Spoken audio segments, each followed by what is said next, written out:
Всем привет с побережья Коста-Браво. И сегодня я нахожусь в городе Лорет-де-Мар, поселок Кала-Канес. И прежде чем я приглашу вас в объект, обзор которого мы сегодня для вас подготовили, я хочу анонсировать наш отпуск.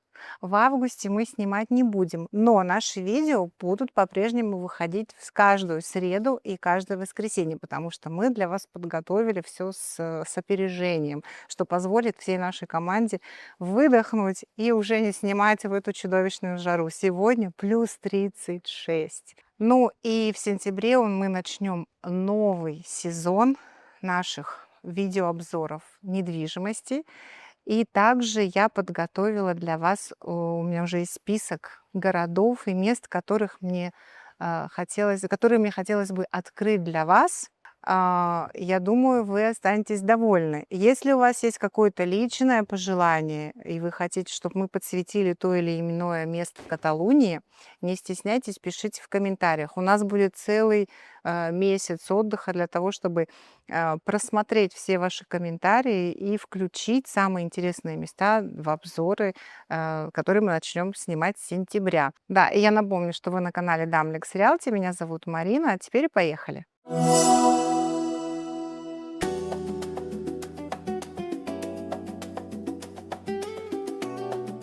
Прежде чем я приглашу вас пройти в дом, я хочу попросить вас быть очень снисходительными и вежливыми, потому что мы пришли в дом людей, которые проживают в этом доме с момента его строительства. Они сами покупали участок, сами строили дом и много лет живут в нем.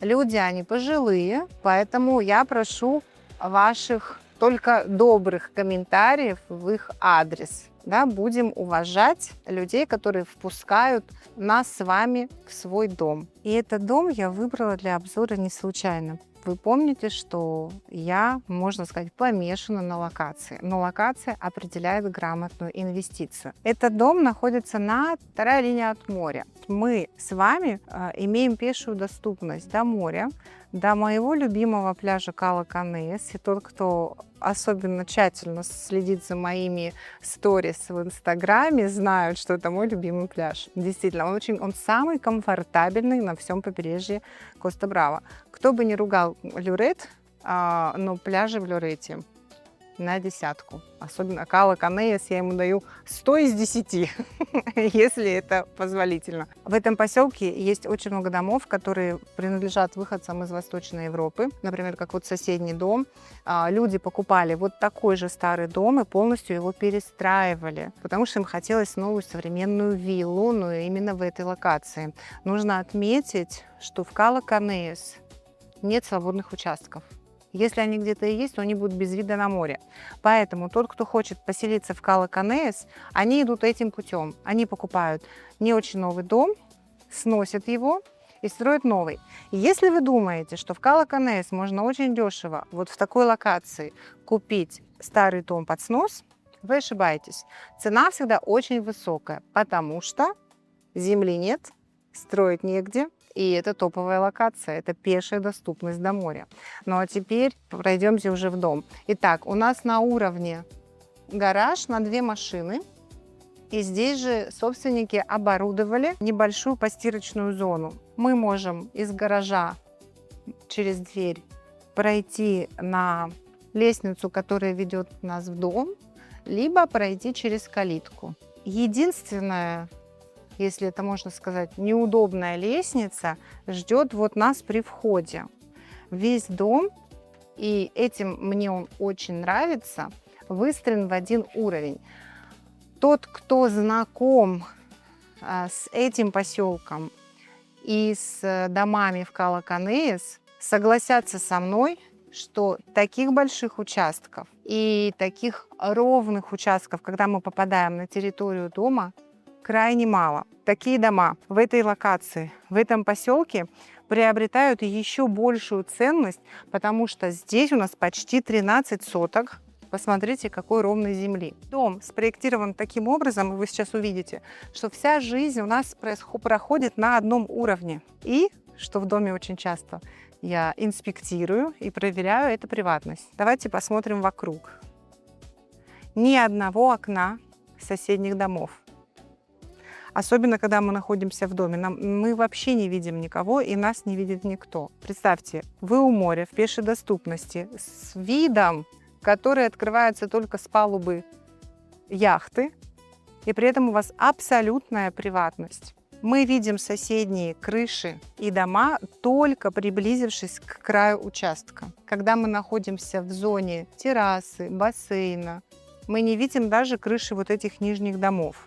Мы видим морскую гладь. Я не знаю, будет ли слышно на видео, но я вот слышу крики и смех детей с пляжа.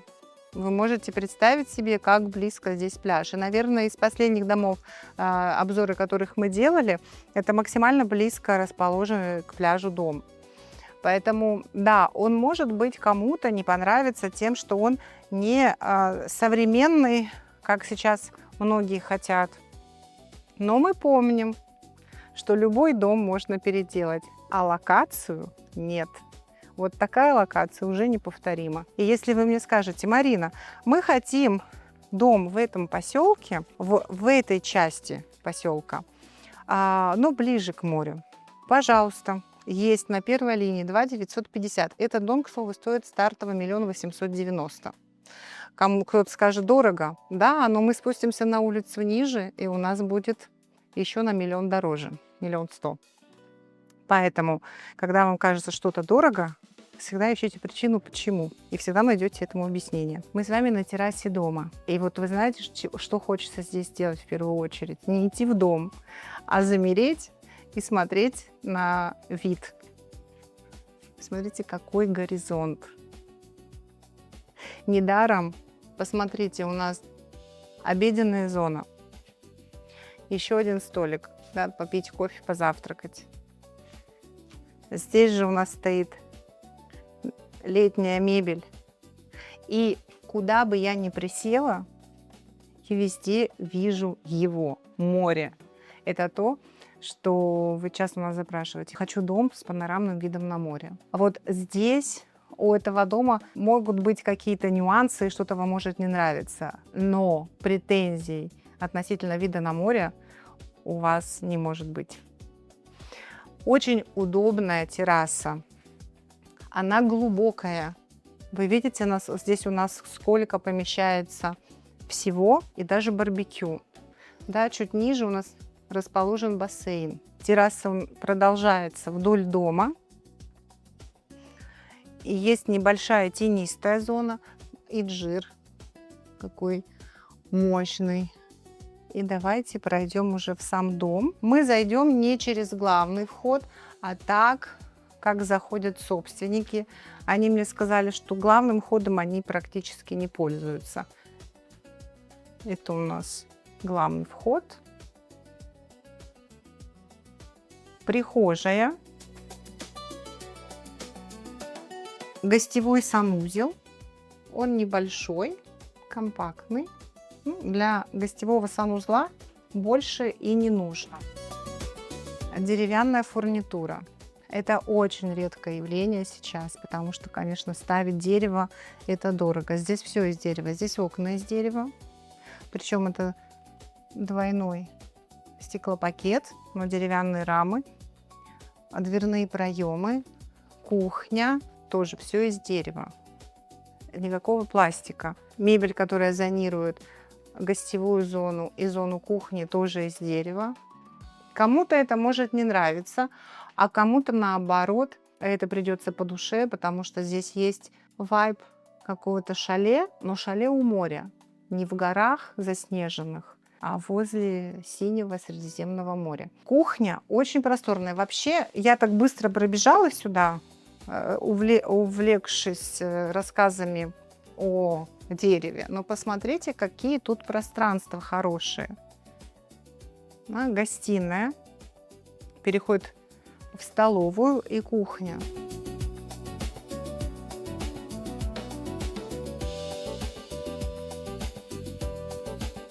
Кладовая. В доме, когда ты живешь, кладовая – это одна из самых важных частей дома. И здесь она продолжается, еще небольшой закуточек, где расположенный газовый котел. И на этом же этаже у нас расположены спальни. Они плюс-минус равноценные по размеру. И что мне нравится? Вот очень часто бывает, что в домах есть парадный вид, я это так называю, вид на море, все хорошо, а потом вдруг он начинает резко портиться. Здесь претензий у меня нет к виду даже на другую часть дома. Вы видите, нет ни одного здания соседнего впритык. Собственники, напоминаю, сами выбирали этот участок, но когда они выбирали его, здесь еще многое не было застроено, но какая у них была классная чуйка, что они купили участок так, что им никто не перекрыл вид. Так, здесь у нас санузел с душевой.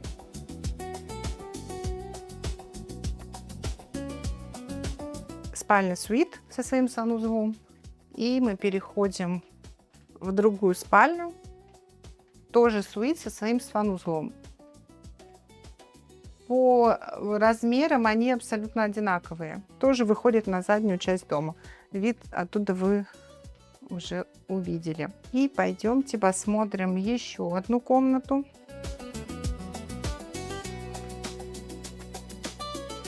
И это помещение мне понравилось с первого взгляда, потому что опять дает различные вариации, как можно использовать этот дом. Потому что мы закрываем вот эту дверь. Как видите, тут врезан замок, мы закрываем это на ключ. И мы открываем вот эту дверь и выходим в сад. То есть по факту это отдельные апартаменты со своей небольшой кухней, гостиной и спальней с зоной гардеробной, санузлом, и есть своя собственная кладовка. У вас взрослые дети, к вам часто приезжают гости, но вы хотите, чтобы каждый жил независимо и друг другу не мешал. У вас есть в этом доме такая возможность. В этом доме нет туристической лицензии, но мы все помним, что от 31 дня допускается краткосрочная аренда, она так называется, и вы можете сдавать свои объекты любые. И в этом доме, если у вас есть такое желание сдавать и зарабатывать в сезон в летний дополнительные средства для содержания дома, вы спокойно можете это делать. Закрыли дверь, и ваши туристы смогут заходить только с этой стороны, а вы живете в том крыле. Это очень удобно для тех, кто, повторяю, хочет не просто потратить деньги, а еще и восполнять те финансовые потери, которые он понесет, купив недвижимость в Испании. И есть в этом доме еще одна спальня, которую собственники называют гостевой. Вот гостям здесь, видите, как удобно жить собственникам, а гостям придется побегать по лестнице. И даже здесь, несмотря на то, что мы поднялись на второй этаж, и крыша, у нас открывается вид на море. И даже здесь у нас сохраняется приватность. Смотрите. То есть, чтобы мне увидеть соседей, мне нужно вот так вот выглянуть из окна. Все спальни суит. Представьте, как классно было продумано все собственниками в те времена, когда они построили этот дом. Все спальни суиты. Сейчас не в каждом доме, которому там 5-10 лет, можно встретить спальни суиты. Делают 1, максимум 2. А здесь все 4 спальни, все суиты. Я считаю, что, во-первых, этот дом очень классно построен. Конструктив очень хороший. Люди живут в нем много-много лет, но в нем нет сырости, несмотря на то, что мы так близко от моря находимся. И если у вас желание купить более модерновый дом в стиле хай-тек, его переделать очень легко. Потому что, если мы посмотрим снаружи, у нас только черепичная крыша и небольшая конструкция. А в целом дом очень квадратный. Сделать из него суперсовременный дом очень легко. Вот даже это пространство, оно нам помогает.